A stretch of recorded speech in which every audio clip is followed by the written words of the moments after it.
جھوٹوں پر اللہ کی لعنت ہے جو کہتے ہیں کہ یہ بریلویوں کا بنیادی عقیدہ ہے۔ کتنی فنڈنگ ہوتی ہے آپ کو؟ اس طرح کا سوال آپ انجینئر محمد علی مرزا سے بھی خود کر لینا۔ جو گمراہ فرقے ہیں، گمراہ سوچیں ہیں، ان کا ایک مکسچر ہے، کافر، فاسق، بدعتی، گمراہ، ہر قسم کے لوگ شامل ہیں۔ اللہ کے بندو، اس میں تو پورا ٹائم لگتا ہے۔ مرزا صاحب اکثر اپنی ویڈیوز کے اندر چشتی رسول اللہ والے مسئلے کو ہائی لائٹ کرتے ہیں، اگر اس کو من گڑت سمجھتے ہیں، جھوٹ سمجھتے ہیں، تو پھر اس پہ تعویل پیش کرنے کی کیا وجہ بنی ہے؟ اگر ثابت ہے تو اس کو ماننا پڑے گا۔ پہلے کیمرے نہیں تھے تو کرامتیں زیادہ تھیں، اب کیمرے آ چکے ہیں تو کرامتیں بھی کم ہو چکی ہیں۔ تم کس طرح اس کو جسٹیفائی کرو گے؟ پہلے واقعہ ثابت کرو۔ اپنے سمجھیں ٹکونسلے انہوں نے رکھے، ان کو پیش کرتے ہیں۔ جس کو وہ چھڑول کہتا ہے وہ چھوڑتا ہے، اس کا ثبوت ہمیں نہیں ملتا، تو کیا امام بخاری اور مسلم کے حافظے کا انکار کر دیں گے؟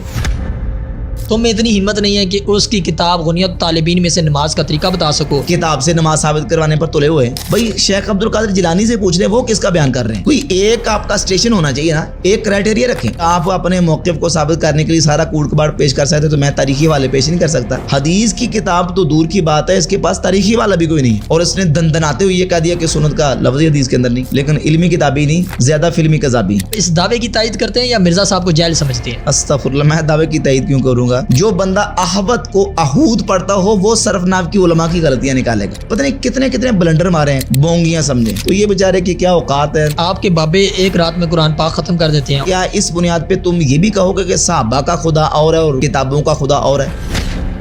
تم میں سے کس کی استطاعت ہے جو ایک رات میں قرآن پاک پڑھ سکے؟ پڑھا جا سکتا ہے، ایک رات میں پڑھا جا سکتا ہے۔ آپ پوڈ کاسٹ کرنے کی اجازت ہی تب دیتے ہیں جب انجینئر محمد علی مرزا کو قادیانی کہا جائے۔ وہ آج مجھے کافر کرنا چھوڑ دیں تو میں انہیں کافر کرنا چھوڑ دوں گا۔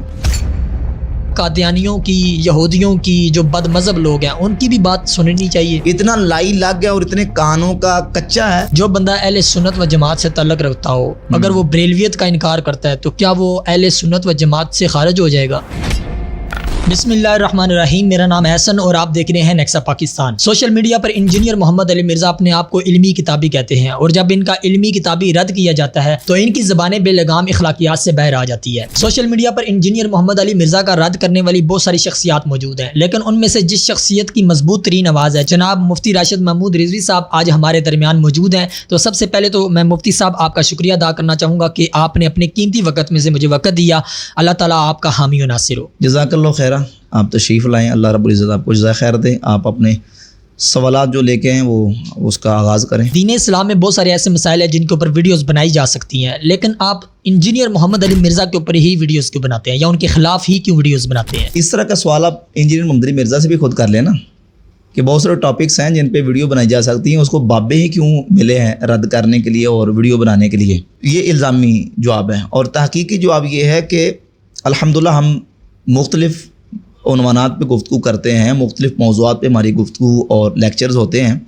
البتہ مرزا جھلمی جو ہے اس کا رد اس پرفتن دور میں کرنا اس لیے ضروری ہے کہ دیکھیں، ویسے تو ہر دور میں جب بھی گمراہ قسم کے لوگ پیدا ہوئے اور جنہوں نے فتنہ پھیلانے کی کوشش کی ہے تو علماء کا کام ہوتا ہے ان فتنوں کی سرکوبی کرنا اور ان کا رد کرنا۔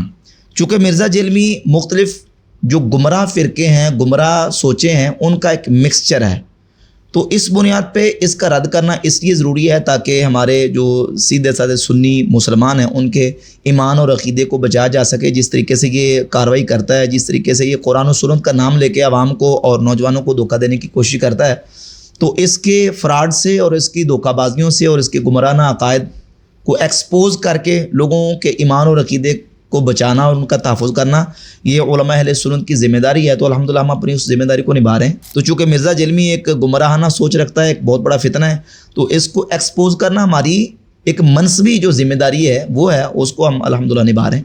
انجینئر محمد علی مرزا کے خلاف ویڈیوز بنانے پہ کتنی فنڈنگ ہوتی ہے آپ کو؟ فنڈنگ کیا ہونی ہے اللہ کے بندو، اس میں تو پورا ٹائم لگتا ہے اور محنت کرنی پڑتی ہے، اور ظاہر ہے کہ یہ ویڈیو بنانا کوئی آسان کام نہیں ہے۔ پہلے جو بھی اس کا موضوع وہ لے کے آتا ہے، کوئی نہ کوئی نہیں، جس کو وہ چھڑول کے آتا ہے وہ چھوڑتا ہے، تو اس کا پہلے سے جواب دیکھنا پڑتا ہے، جواب دیکھ کے اس کو ریکارڈ کروانا پڑتا ہے، اس پہ ٹائم لگتا ہے۔ تو فنڈنگ وغیرہ والی تو بات ہے ہی کوئی نہیں ہے، اور بالخصوص آپ کو پتہ ہے کہ ہمارے ہاں تو یہ ان چیزوں کی ویسے پذیرائی بھی نہیں ہے نا۔ علمی کام کی زیادہ پذیرائی عوام کے ہاں نہیں ہوتی، علماء تو اس کو اپریشیٹ کرتے ہیں لیکن عوام کے ہاں نہیں ہوتی۔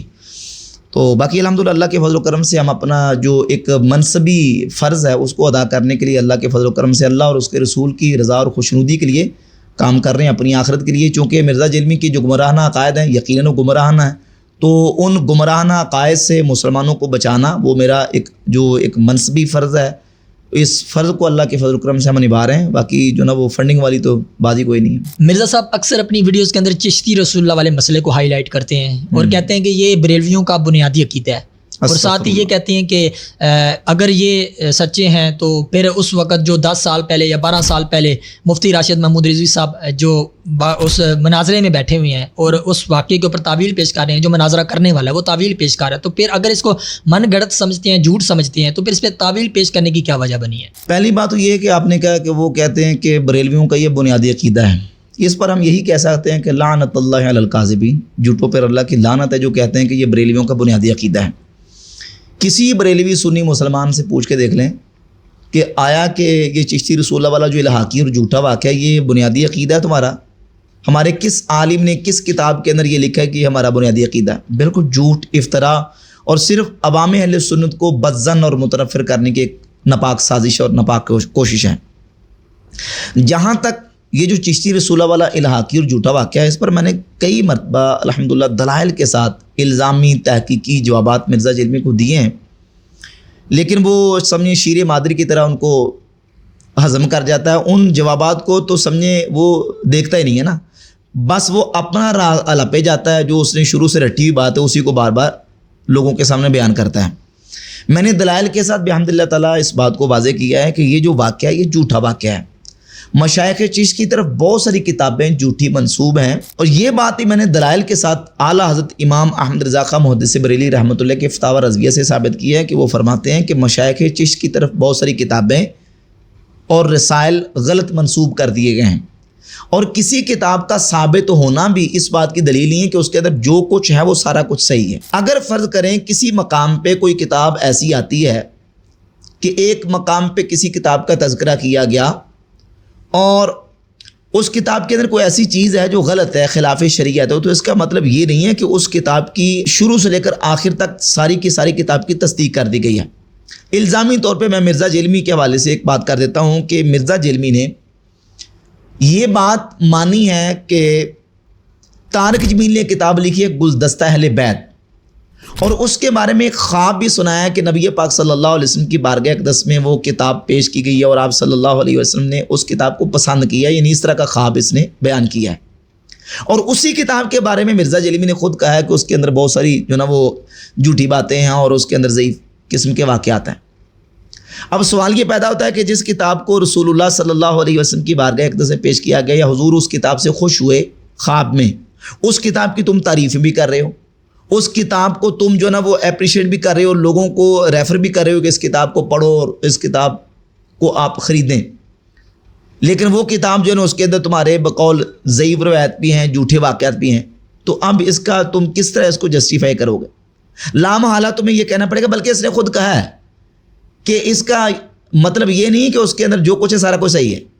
تو یہی تو ہم پیش کر رہے ہیں کہ اگر تصوف کی کتاب کی کسی جگہ پہ کسی بزرگ نے تعریف کی تو اس کا مطلب یہ نہیں ہے کہ اس کے اندر جو کچھ ہے وہ سارا کچھ صحیح ہے. اس کے لیے کرائٹیریا بیان کیا گیا ہے, اس کے لیے اصول و ضوابط بیان کیے گئے ہیں کہ کتاب کی تعریف کرنے کا مطلب یہ ہرگز نہیں ہے کہ اس کے اندر جو کچھ سارا کچھ صحیح ہے.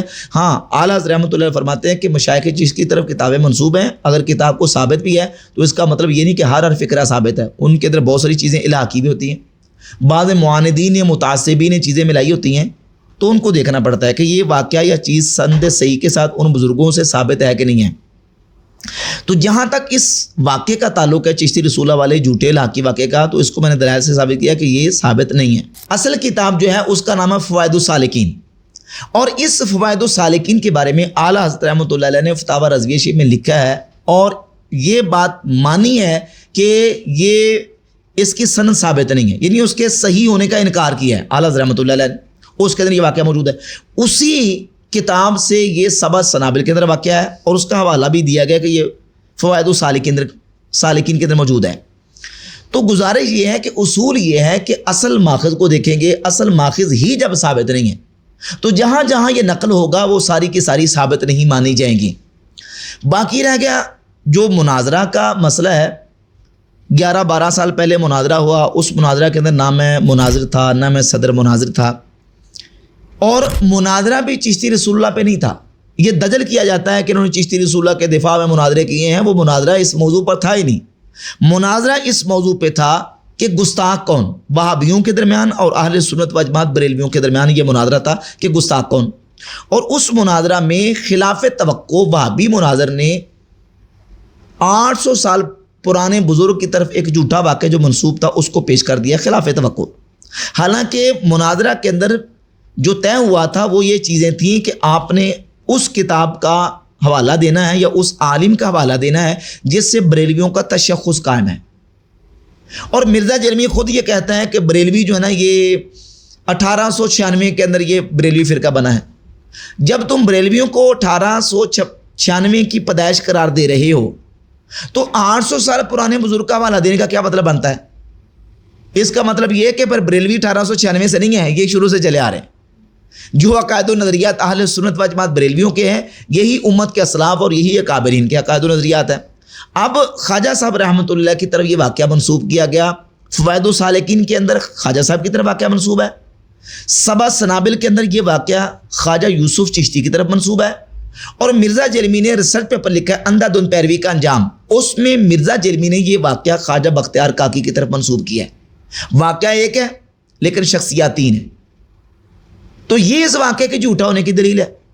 بالکل. اور اس کے علاوہ جو بات ہو رہی تھی مناظرہ کی، اب مناظرہ کے اندر یہ ہوا کہ اس وہابی مناظر نے خلاف توقع 800 سال پرانے بزرگ کی طرف جو نا جو واقعہ منسوب تھا اس کا حوالہ دے دیا.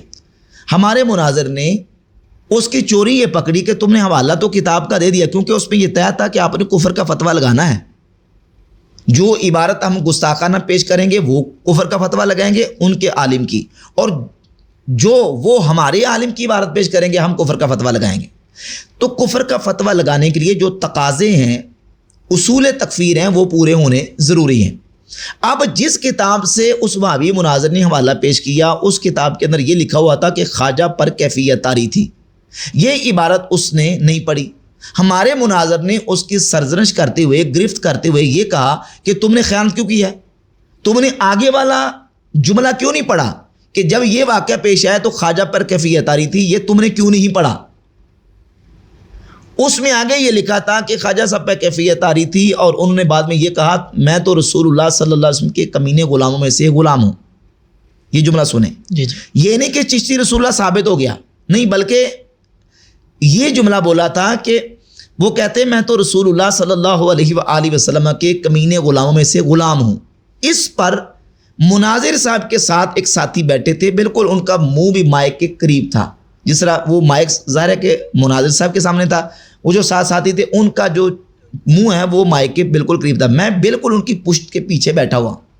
وہاں سے آگے مائک میں آواز آنا اور یہاں سے آواز، آپ دونوں کو کمپیریزن کرنے کی آواز کس کی آ سکتی؟ پیچھے والے کی آواز آئے گی مائک کے اندر یا جو ساتھ بیٹھا اس کی آواز آئے گی؟ ساتھ والے کی. آواز بھی ساتھ والے کی ہے کہ وہ ساتھ والے بندے نے، ساتھ والے ساتھی نے اس بات پہ سبحان اللہ کہا کہ خواجہ صاحب کہتے ہیں کہ میں رسول اللہ صلی اللہ علیہ وسلم کے کمینے غلاموں میں سے غلام ہوں. اس پر اس کو بنا دیا. اچھا، اس پر انہوں نے کہا کہ سبحان اللہ، ساتھی نے کہا سبحان اللہ اس بات پہ، تو اس کو چشتی رسول اللہ کا دفاع بنا دیا. مرزا جرمی نے اس کو کہا یہ دیکھیں یہ چشتی رسول اللہ کا دفاع کر رہے تھے. تو ہم دفاع نہیں کرتے، یہ مناظر نے جو ان سے اس وقت جواب بن پڑا انہوں نے جواب دے دیا، اور تحقیقی اس کا جواب وہ بالکل واضح میں نے دلائل کے ساتھ دیا. تحقیقی اس کا جواب یہ ہے کہ یہ واقعہ خواجہ صاحب رحمۃ اللہ کی طرف منسوب ہے، یہ واقعہ ثابت ہی نہیں ہے. پہلے واقعہ ثابت کرو. تو یہ صرف بہتان برائے بہتان ہے، اس کا حقیقت کے ساتھ کوئی تعلق نہیں ہے. مرزا صاحب کہتے ہیں کہ پہلے کیمرے نہیں تھے تو کرامتیں زیادہ تھیں، اب کیمرے آ چکے ہیں تو کرامتیں بھی کم ہو چکی ہیں. مجھے یہ بتائیں کہ کرامت کا زہر ہونا، اس پر یقین کرنے یا نہ کرنے پر قرآن و سنت کا کیا حکم ہے؟ دیکھیں، سب سے پہلے جو کرامت کا نظریہ اور عقیدہ ہے اس کو قرآن و سنت کی روشنی میں ماننا ضروری ہے.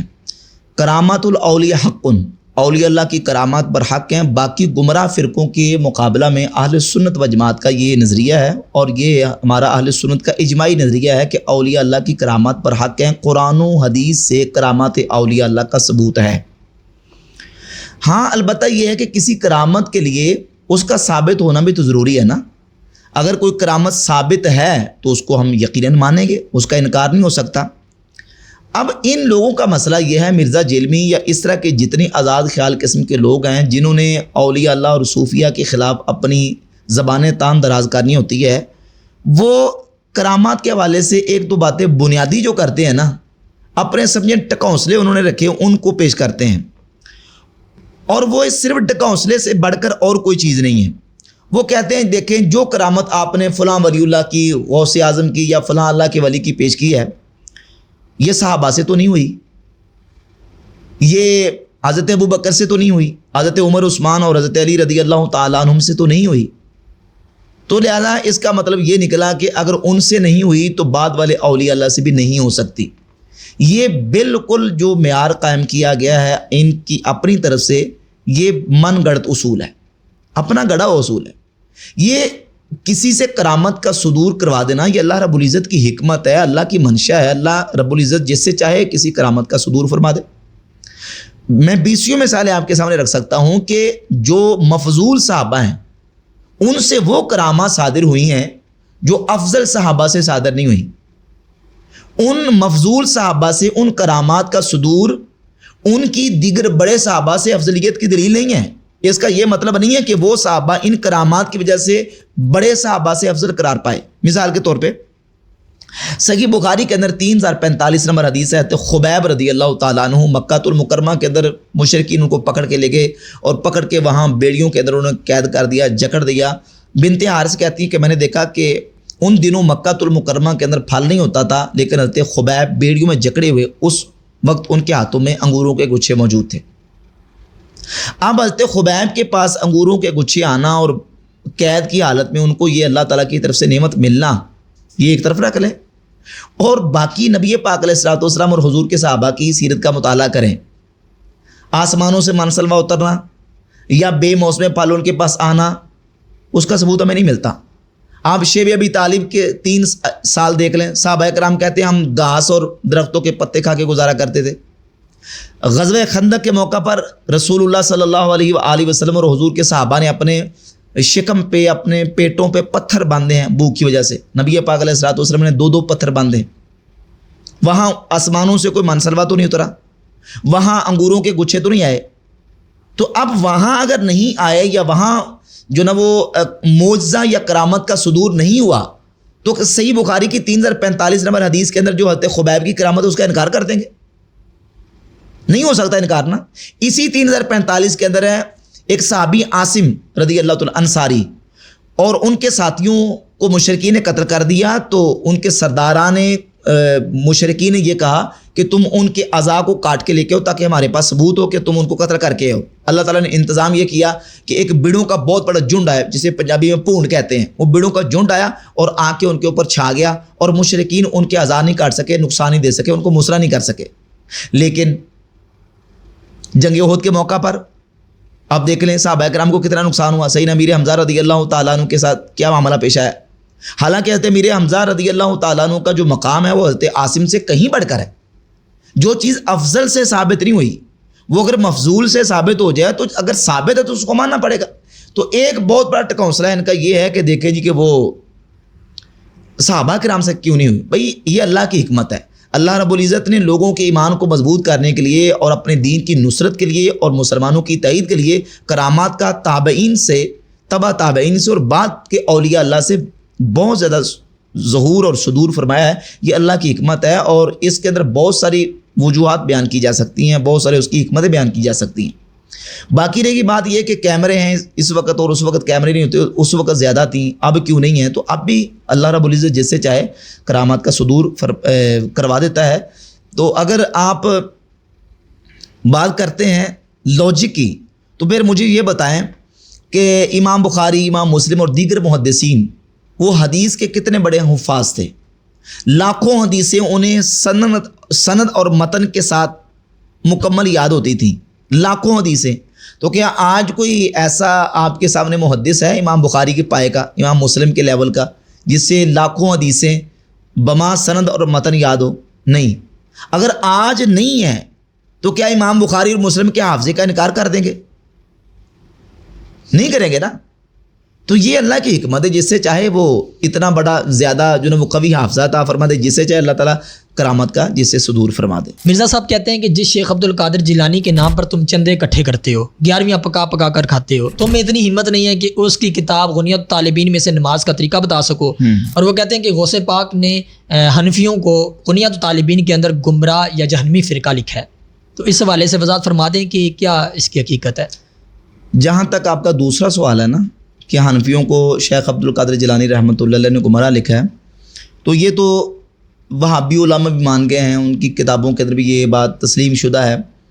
ابھی آپ مبشر لاہوری نے ترجمہ کیا غنیت طالبین کا، وہ ترجمہ نکال کے دیکھ لیں، اس نے بھی نیچے اس کے فوٹ نوٹ پہ لکھا ہے کہ اس کے بعض نسخوں کے اندر حنفیہ کی جگہ پہ غسانیہ کا جو نا وہ لفظ ہے، اور میرے پاس جو قدیمی کتب خانہ سے شائع شدہ غنیت طالبین عربی والی اور اس طرح بیروت سے جو چھپ کے آ رہی ہے غنیت طالبین، اس کے اندر بھی غسانیہ کا لفظ ہے، حنفیہ کا نہیں ہے۔ یہ بعد میں معاندین اور متعصبین نے شیخ عبد القادر جیلانی رحمۃ اللہ کی کتاب کے اندر ملایا۔ ہمارے پاس جو عربی نسخے ہیں ان کے اندر یہ حنفیہ کا لفظ موجود نہیں، تو ظاہر ہے کہ یہ کارروائی بعد کے جو مخالفین ہیں ان کی ہے۔ باقی حضور شیخ عبد القادر جیلانی غوث پاک سرکار رحمۃ اللہ کا حنفیوں کے بارے میں جو موقف ہے، یا امام اعظم ابو حنیفہ رحمۃ اللہ کے بارے میں، خود غنیت طالبین کے اندر انہوں نے امام ابو حنیفہ کو امام اعظم لکھا ہے، اور وہ لکھا ہے انہوں نے ان کی عبارت یہ ہے کہ وَهُوَ مذہب الامام الاعظم ابی حنیفہ النعمان رحمہ اللہ۔ امام اعظم ابو حنیفہ کو لکھا، حالانکہ خود وہ فقہ کے اندر امام احمد ابن حنبل رحمۃ اللہ کے مقلد اور پیروکار ہیں۔ جگہ جگہ پہ اپنی کتاب کے اندر وہ لکھتے ہیں قال امامنا احمد بن حنبل روی عن امامنا احمد بن حنبل، ہمارے امام احمد بن حنبل نے یہ فرمایا، ہمارے امام احمد بن حنبل سے یہ روایت کیا گیا، اماتنا علی مذہبہ وحشرنا فی زمرتہ، اللہ تعالیٰ ہمیں انہی کے مذہب پر موت دے اور انہی کے گروہ میں ہمارا قیامت کے دن حشر فرمائے۔ تو وہ فقی جو مجتہدین کی آراء اور ان کے فتاوی جات ہیں، اس میں شیخ عبد القادر جیلانی غوث پاک سرکار رحمۃ اللہ تعالی علیہ وہ امام احمد بن حنبل کے فتوے پر عمل کرتے تھے، ان کی تقلید کرتے تھے۔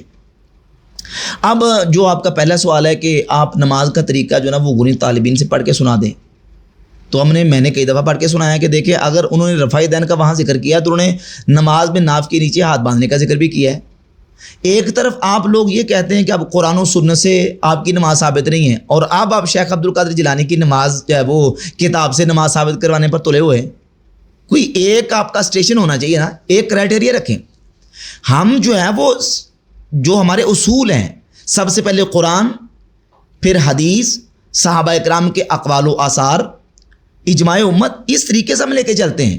جہاں تک آ جاتی فقہی آراء اور مجتہدین کے فتاوی جات، اس میں خود حضور شیخ عبد القادر جیلانی رحمۃ اللہ تعالی علیہ نے اپنی کتاب غنیت طالبین کی پہلی جلد صفحہ 116 پہ لکھا ہے کہ وہ مسائل کہ جن کے اندر اجتہاد کو دخل ہو، جیسے کہ عام شخص کا نبیذ تمر پینا مقلد ابی حنیفہ رحمہ اللہ، امام ابو حنیفہ رحمۃ اللہ کا مقلد بن کر، اور دیگر اور مسائل کا ذکر کر کے کہتے ہیں کسی شافعی اور کسی حنبلی کو اس بات کی اجازت نہیں ہے کہ وہ امام ابو حنیفہ کے مقلد کا انکار کرے، یعنی انہوں نے اس بات کی رخصت دی کہ جو جس امام کا پیروکار ہے فقہی مسائل کے اندر وہ اپنے امام کے مطابق عمل کرے گا۔ اب دیکھیں دین کے مختلف سبجیکٹس ہیں، مختلف موضوعات ہیں، یعنی علم حدیث ہے، علم تفسیر ہے، علم جو ہے نا وہ فقہ ہے، علم تصوف ہے، یہ مختلف سبجیکٹس ہیں۔ حضور غوث پاک سرکار رحمۃ اللہ تعالی علیہ وہ ہمارے تصوف میں امام ہیں، یوں کہہ لیں ہمارے تصوف کے اندر وہ استاذ ہیں، ہمارے ٹیچر ہیں، اور فقہ کے اندر ہمارے امام اعظم ابو حنیفہ رحمۃ اللہ علیہ۔ ایک اسٹوڈنٹ جاتا ہے کالج کے اندر، یونیورسٹی کی طرف پڑھنے کے لیے، اسکول کے اندر، تو اب جب اسے کوئی مسئلہ پیش آتا ہے، جس سبجیکٹ کا مسئلہ ہوگا وہ اپنے اسی استاذ اور اپنے ٹیچر سے رہنمائی حاصل کرے گا، چونکہ دین کے مختلف سبجیکٹس ہیں، مختلف مضامین ہیں۔ تصوف ایک الگ مضمون ہے، فقہ ایک الگ مضمون ہے، اور خود غوث پاک سرکار رحمۃ اللہ علیہ نے اس بات کی اجازت دی کہ فقہی آراء کے اندر، فقہی فتاوی جات کے اندر جو جس امام کا پیروکار ہے، جس امام کے فتوے پر عمل کرتا ہے وہ اس پر عمل کرے گا، کسی دوسرے کو انکار کی اجازت نہیں ہے۔ تو چونکہ ہم فقہ کے اندر، فتویٰ کے اندر امام اعظم ابو حنیفہ رحمۃ اللہ کے پیروکار ہیں، فقہ کے اندر ہمارے ٹیچر امام ابو حنیفہ ہیں، ہمیں جب فقہ کا مسئلہ پیش آتا ہے تو امام اعظم ابو حنیفہ سے پوچھتے ہیں. نماز، روزہ، حج، زکوٰۃ، اس کے جتنے اختلافی اجتہادی مسائل ہیں وہ ہم اس میں امام ابو حنیفہ کے فتوے پر عمل کرتے ہیں. اور جب تصوف کی بات آتی ہے اور ان موضوعات کی بات آتی ہے تو تصوف کے اندر ہم حضور شیخ عبد القادر جیلانی غوث پاک سرکار رحمۃ اللہ کے جو ان کا موقف ہے اور ان کی جو رہنمائی ہے وہ لے کے ہم عمل کرتے ہیں. اس میں اعتراض والی بات ہی نہیں. اب سوال یہ کہتے ہیں کہ آپ شیخ عبد القادر جیلانی کا طریقہ نماز کیوں نہیں بیان کرتے؟ بھائی شیخ عبد القادر جیلانی سے پوچھ لیں وہ کس کا بیان کر رہے ہیں؟ وہ امام احمد بن حنبل کے فتوے کو بیان کر رہے ہیں. اپنی پوری کتاب کے اندر جو انہوں نے منہج اور اپنا جو طریقہ رکھا ہے وہ یہی ہے کہ وہ جتنے فقہی مسائل بیان کرتے ہیں، بلکہ آپ غنی طالبین کا پہلا چیپٹر اٹھائیں. پہلے چیپٹر کا نام کیا ہے؟ کتاب الفقہ. فقہ کا چیپٹر، اس پہ فقہ کے مسائل بیان کیے ہیں اور فقہ کے مسائل انہوں نے تمام وہ بیان کیے ہیں جو امام احمد ابن حنبل رحمۃ اللہ تعالی کا موقف ہے. چونکہ وہ فقہی مسائل میں امام احمد بن حنبل کے فتوے پر عمل کرتے تھے اور ہم فقہی مسائل میں امام اعظم ابو حنیفہ رحمۃ اللہ کے فتوے پر عمل کرتے ہیں، لہذا وہ اپنی جگہ پہ درست ہے اور ہم اپنی جگہ پہ فقہی مسائل میں درست ہیں. مرزا صاحب کا دعویٰ ہے کہ اس پلانٹ ارتھ پر ہم ہی ہیں جو قرآن و سنت کے ریفرنسز دیتے ہیں. آپ عرصہ دراز سے اب مرزا صاحب کی ویڈیو کا پوسٹ مارٹم کر رہے ہیں، تو کیا مرزا صاحب کا یہ دعویٰ صحیح ہے یا غلط ہے؟ دیکھیں، قرآن و سنت کی بات دعوے کی حد تک تو تمام مکاتب فکر کرتے ہیں. ہم نہیں کرتے بات، اللہ کے فضل و کرم سے ہم قرآن و حدیث ہی بات کرتے ہیں، لیکن ہر چیز کا ایک معیار ہوتا ہے. جو چیزیں ڈائریکٹ قرآن و سنت سے ثابت ہیں تو ان کے لیے تو ہم قرآن و سنت کا ہی حوالہ دیں گے. پھر اس کے بعد جو قرآن و سنت سے محکم صریح دلائل سے ثابت نہیں ہے تو اس میں فقہاء کی عرابی، محدثین، مجتہدین کے فیصلے بھی آتے ہیں. میں 20 مقامات آپ کو دکھا سکتا ہوں کہ مرزا جیلمی نے کئی مقامات پہ جو نا وہ تاریخی حوالے دیے ہیں، ضعیف قسم کی روایات کے حوالے دیے ہیں، اور پھر جب پوچھا جاتا ہے کہ اس کا حوالہ اور ریفرنس پیش کریں تو پھر وہ کہتے ہیں دیکھیں جی آپ اپنے موقف کو ثابت کرنے کے لیے سارا کوڑ کباڑ پیش کر سکتے تو میں تاریخی حوالے پیش نہیں کر سکتا. تو 20 مقامات پہ جہاں مرزا جیلمی تاریخی حوالے دیتا ہے، اور صرف تاریخی حوالے نہیں بلکہ بعض جگہ پہ ایسے سے مرزا جیلمی نے بلنڈر مارے ہیں کہ ان کا آج تک اس کے پاس کوئی ریفرنس اور حوالہ نہیں ہے. مثال کے طور پہ مشتی از خروار ایک حوالہ پیش کرتا ہوں. اس نے یہ کہا کہ مولا علی رضی اللہ تعالیٰ عنہ نے خوارج کے جنازے پڑھائے ہیں. اب جب پوچھا کہ یہ کس حدیث کی کتاب میں لکھا ہے کہ مولا علی نے خوارج کے جنازے پڑھائے ہیں، حدیث کی کتاب تو دور کی بات ہے، اس کے پاس تاریخی والا بھی کوئی نہیں ہے. پھر وہ مقدمات کو ملا کے اس کا نتیجہ نکالتا ہے. یہ صرف دعویٰ برا دعویٰ ہی ہے. جیسے مثال کے طور پہ اس نے یہ کہا نمازیں صرف 2 ہی قسم کی ہیں، ایک فرائض اور دوسری نوافل، اور حدیث میں کہیں بھی سنت کا لفظ نہیں آیا.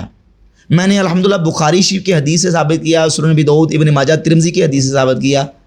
سیدہ عائشہ صدیقہ رضی اللہ تعالیٰ عنہ کی حدیث ہے صحیح بخاری کے اندر کہ وہ فرماتی ہیں کہ نبی پاک صلی اللہ علیہ وآلہ وسلم فجر کی 2 سنتیں پڑھنے کے بعد لیٹ جایا کرتے تھے. اس میں سنت الفجر کا لفظ موجود ہے اور اس نے دندناتے ہوئے یہ کہہ دیا کہ سنت کا لفظ حدیث کے اندر نہیں. اسی طرح ابن ماجہ اور ترمذی کی حدیث کے اندر ہے کہ نبی پاک صلی اللہ علیہ وآلہ وسلم نے فرمایا کہ جس نے دن اور رات میں جس نے 5 نمازوں کے ساتھ 12 سنت ادا کی، اللہ رب العزت اس کے بدلے میں اس کے لیے جنت میں محال تعمیر فرمائے گا. اس میں بھی سنت کا لفظ ہے. تو اس طرح کی بہت ساری باتیں ہیں، یہ جو قرآن و سنت کے اندر وارد شدہ الفاظ اور چیزیں ہیں ان کا بھی انکار کر جاتا ہے. مثلا ایک اور مثال دیتا ہوں. سوال اس کو یہ ہوا کہ کہتے ہیں کہ زیادہ ہنسنا نہیں چاہیے، زیادہ ہنسنا دل کو مردہ کر دیتا ہے، نبی صلی اللہ علیہ وسلم نے فرمایا ہے. تو کہتا ہے کہ نبی علیہ الصلوۃ والسلام نے کہیں نہیں فرمایا، یہ پاپا جانی نے فرمایا. حالانکہ صحیح یہ حدیث موجود ہے، نبی کریم صلی اللہ علیہ وسلم کا فرمان موجود ہے کہ زیادہ نہ ہنسا کرو، زیادہ ہنسنا دل کو مردہ کر دیتا ہے. اس طرح کی چیزیں کر جاتا ہے. بہت ساری چیزیں. یہ دعویٰ تو کہتا ہے کہ علمی کتابی ہونے کا، لیکن علمی کتابی نہیں، زیادہ فلمی کذابی. فلموں کے والے میں ساتھ یہ بھی جوڑ دوں، فلموں کے والے دیے. مثال کے طور پہ ایک صحابی ہیں سیدنا زید ابن ارقم رضی اللہ تعالیٰ عنہ، جو مدنی خزرجی انصاری صحابی ہیں اور چھوٹی عمر کے صحابہ میں سے ہیں. ان کے بارے میں ان کا تعارف کرواتے ہوئے اس نے یہ کہا کہ یہ وہی ہیں جن کا مکہ میں گھر تھا دار ارقم، جہاں نبی صلی اللہ علیہ وآلہ وسلم تبلیغ کے لیے صحابہ اکرام کو جمع کیا کرتے تھے، دار ارقم. حالانکہ یہ ان صحابی کا گھر نہیں ہے دار ارقم، وہ ہیں ارقم بن ابی ارقم المخزومی، اور یہ ہیں زید ابن ارقم الخزرجی الانصاری المدنی. وہ ہیں مکی، وہ جو قدیم الاسلام صحابہ ان میں سے ہیں، اور یہ مدینہ کے اندر مسلمان ہونے والے صحابہ میں سے ہیں.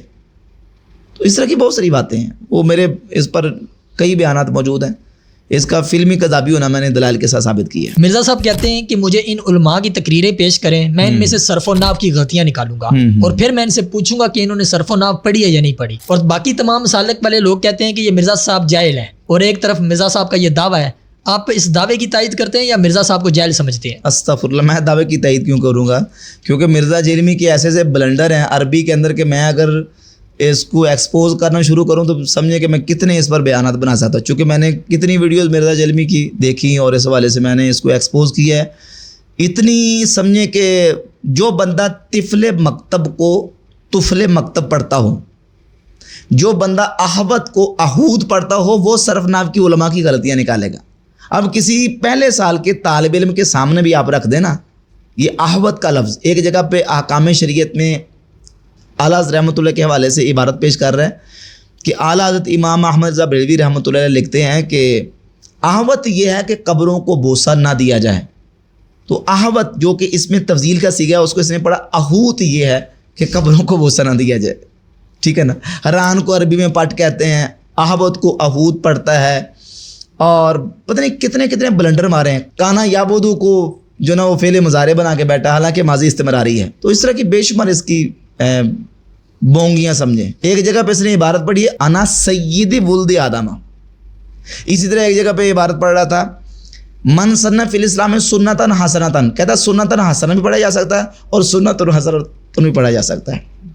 اتنے بڑے بڑے عربی کے اس نے صرف نحو کے بلنڈر خود مارے ہوئے ہیں، تو یہ بیچارے کی کیا اوقات ہے، نہ کوئی عربی کے اندر اس کا کوئی حیثیت ہے، اور کسی عالم کے سامنے ایک صفحہ تو دور کی بات ہے، ایک لائن بھی یہ اعراب کے بغیر نہیں پڑھ سکتا۔ مرزا صاحب کہتے ہیں کہ آپ کے بابے ایک رات میں قرآن پاک ختم کر دیتے ہیں، اور ایک طرف حدیث مبارکہ ہے جس میں یہ ہے کہ اگر آپ نے 3 رات کے اندر قرآن پاک ختم کیا تو آپ نے قرآن کو صحیح سمجھا نہیں ہے۔ اس کا میں نے جواب پہلے دیا ہوا ہے تفصیل کے ساتھ، گزارش ہے کہ بلکہ آپ تو سمجھیں کہ مرزا جیلمی اس اعتراض سے دستبردار ہو چکا ہے۔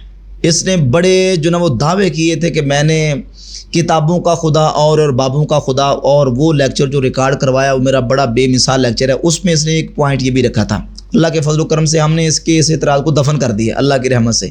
جیسے اس نے یہ کہا تھا نا کہ کتابوں کا خدا اور بابوں کا خدا اور، تو میں نے کہا کیا اس بنیاد پہ تم یہ بھی کہو گے کہ صحابہ کا خدا اور ہے اور کتابوں کا خدا اور ہے؟ کیونکہ یہ بات تو صحابہ کرام علیہ رضوان سے بھی ثابت ہے۔ وہ جو حدیث ہے اس کا مطلب کیا ہے اس کی طرف میں بعد میں آتا ہوں، پہلے ہم نے یہ دیکھنا ہے کہ یہ کون کون سی ہستیاں ہیں جو ایک رات کے اندر مکمل پورا قرآن پڑھتے تھے۔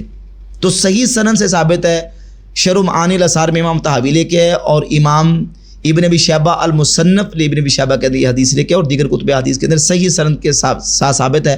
اور امام ترمذی نے اپنی جامع ترمذی میں ایک حدیث کے تحت نیچے تبصرہ کرتے ہوئے امام ترمذی لے کے کہ حضرت سیدنا عثمان غنی رضی اللہ تعالیٰ عنہ ایک رکعت میں پورا قرآن مجید پڑھا کرتے تھے۔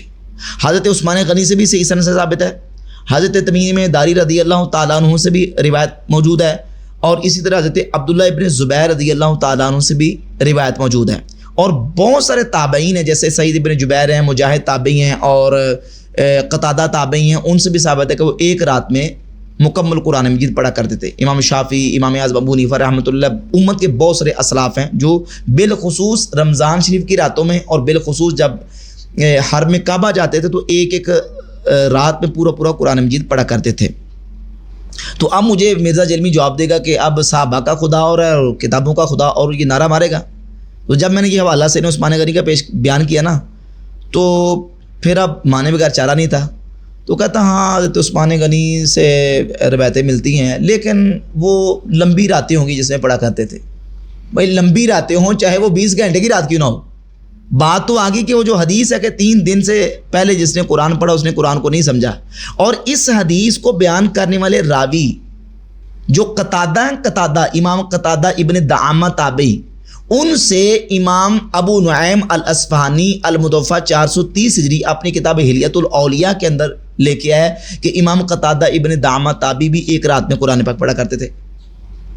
اسی طرح امام مجاہد تابعی بھی صحیح بخاری کی حدیث کے راوی ہیں، مجاہد تابعی سے امام نووی رحمۃ اللہ علیہ نے کتاب الاذکار کے اندر بیان کیا ہے کہ وہ مغرب سے لے کر عشاء تک، اب اس کی وضاحت یہ ہے کہ مغرب سے عشاء یعنی عشاء کی نماز کا وہ وقت آخر میں لے جاتے تھے، اور مغرب اور عشاء کے اندر ڈسٹینس جو نا وہ فاصلہ زیادہ ہو جاتا تھا، اور اس فاصلے اور اس وقت کے اندر وہ مکمل قرآن مجید تلاوت کیا کرتے تھے. اور یہ صحیح سند کے ساتھ ثابت ہے. امام مجاہد تابعی جو کہ حضرت عبداللہ بن عمر کے شاگرد ہیں اور دیگر صحابہ کے شاگرد ہیں، ان سے صحیح سند سے، اور وہ اس حدیث کے راوی بھی ہیں.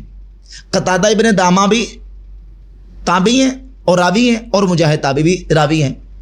اور اصول یہ ہے کہ راوی الحدیث ادرا بمرویہ ہی، حدیث کا راوی اپنی مروی یعنی بیان کرتا روایت کو زیادہ جانتا ہے. اب ان تمام صحابہ تابعین اور حدیث کے راویوں سے یہ چیز ثابت ہے. تو پھر وہ جو حدیث ہے کہ جس نے 3 دن سے پہلے قرآن مجید ختم کیا، اس نے قرآن کو نہیں سمجھا، اس کا مطلب کیا ہے؟ کیا یہ سارے اس حدیث کے خلاف کرتے تھے؟ اس حدیث کے اندر ثواب کی نفی نہیں ہو رہی کہ جس نے 3 دن سے پہلے پڑھ لیا اس کو ثواب نہیں ملے گا.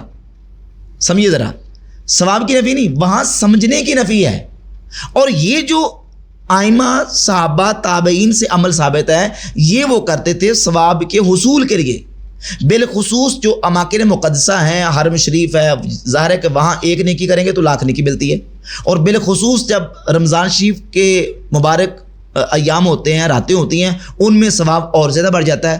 تو ایک طرف اللہ کا ذکر ہے، تسبیحات ہیں، سبحان اللہ، الحمدللہ، اللہ اکبر، اس کی جگہ پہ وہ قرآن مجید کی کثرت کے ساتھ تلاوت کرتے تھے. اپنا حفظ مضبوط کرنے کے لیے، حفظ پکا کرنے کے لیے، کثرت ثواب کے حصول کے لیے وہ کرتے تھے، جو عمل کرنا اس حدیث کے خلاف نہیں ہے. جنہوں نے قرآن مجید کو پورا ایک تسلی کے ساتھ سمجھا، پڑھا، سیکھا، اب اس کو بار بار تکرار کرتے ہیں، تو وہ اس کو حفظ کو یاد رکھنے کے لیے، حفظ کو مضبوط کرنے کے لیے اور دیگر ثواب کے حصول کے لیے ان کے اوپر یہ حدیث اپلائی نہیں ہوتی. اور اس میں فہم کی نفی ہے، ثواب کی نفی نہیں ہے. ثواب ملے گا. اب دیکھیں، جس نے الف لام میم پڑھا، الف لام میم جس نے تلاوت کیا، اسے نیکی ملے گی کہ نہیں ملے گی؟ اب ہمیں الف لام میم کے پڑھنے کے بعد اس کی سمجھ آتی ہے معنی کیا ہے؟ نہیں آتی، لیکن ثواب پھر بھی ملے گا. تو قرآن مجید کو جب تلاوت کریں گے، سمجھ نہ بھی ہے، ثواب تب بھی ملے گا، ثواب کی نفی نہیں ہو رہی.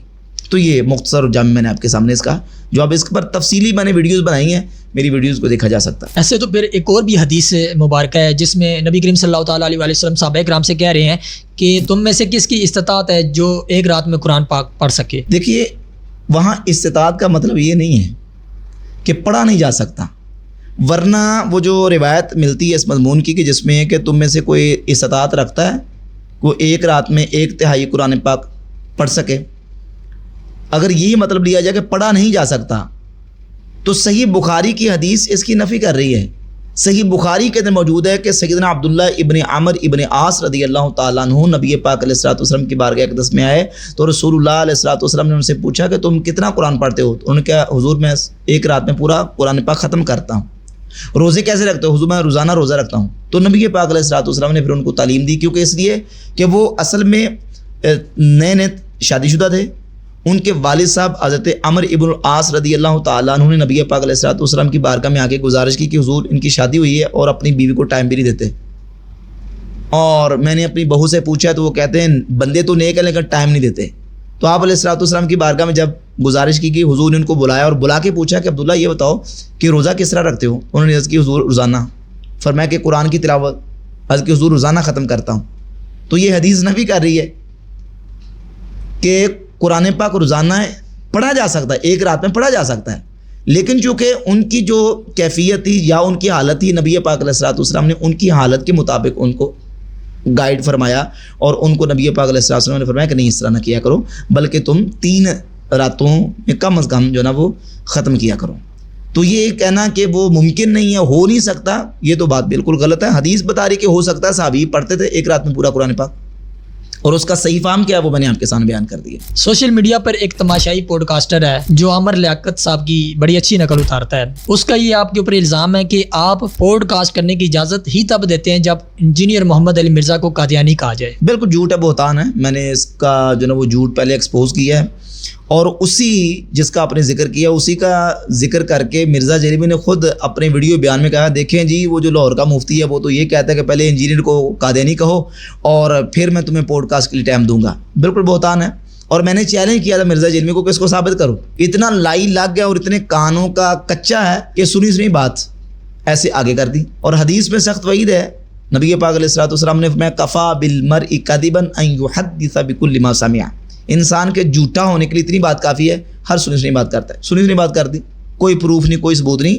میں نے جو بات کی ہے اس پر میں آج بھی قائم ہوں کہ میں نے یہ کہا تھا کہ مرزا جلمی قادیانیوں کا سپورٹر ہے، اور قادیانیوں کے سپورٹر کے حوالے سے میں نے ریفرنسز اس کی اپنی ویڈیو سے پیش کی۔ قادیانیوں کے حوالے سے جو نرم گوشہ رکھتا ہے اور ان کے لیے جو نرمی اختیار کرتا ہے وہ کس سے ڈکی چھپی ہے، اس کے باقاعدہ میں نے ریفرنس دیے ہیں۔ مثال کے طور پہ اس نے یہ کہا قیامت کے دن جو ہے نا وہ قادیانیوں کے اعضائے وضو بھی چمکتے ہوں گے، جہاں جہاں وضو کا پانی بہتا ہے ان کے اعضاء بالکل چمکتے ہوں گے قیامت کے دن۔ اسی طریقے سے یہ کہتا ہے کہ میں قادیانیوں کو اس لیے کافر کہتا ہوں کہ وہ مجھے مرزا غلام قادیانی کو کافر نہ ماننے کی وجہ سے کافر کہتے ہیں، وہ آج مجھے کافر کہنا چھوڑ دیں تو میں بھی انہیں کافر کہنا چھوڑ دوں گا۔ یہ بھی یقیناً قادیانیوں کی سپورٹ ہے، ٹھیک ہے نا۔ اس طریقے سے قادیانیوں کے حوالے سے کہا کہ وہ قادیانی جو نا وہ یہودیوں سے تو بہتر ہے نا، عیسائیوں سے تو بہتر ہے، حالانکہ مرتدین ہیں، وہ یہودیوں عیسائیوں سے کیسے بہتر ہے؟ دیگر بہت ساری چیزیں اس کی ہیں جو قادیانیوں کی سپورٹ پہ جاتی ہیں۔ قادیانیوں کو اپنا بھائی کہتا ہے، اور پھر یہ کہا کہ قادیانیوں کی توحید جو ہے نا یہ بریلویوں دیوبندیوں سے بہتر ہے۔ قادیانیوں کی توحید، وہ کسی قبر پہ نہیں جاتے، وہ کسی قبر کو سلام تو نہیں کرتے، ان کی توحید ان سے بہتر ہے۔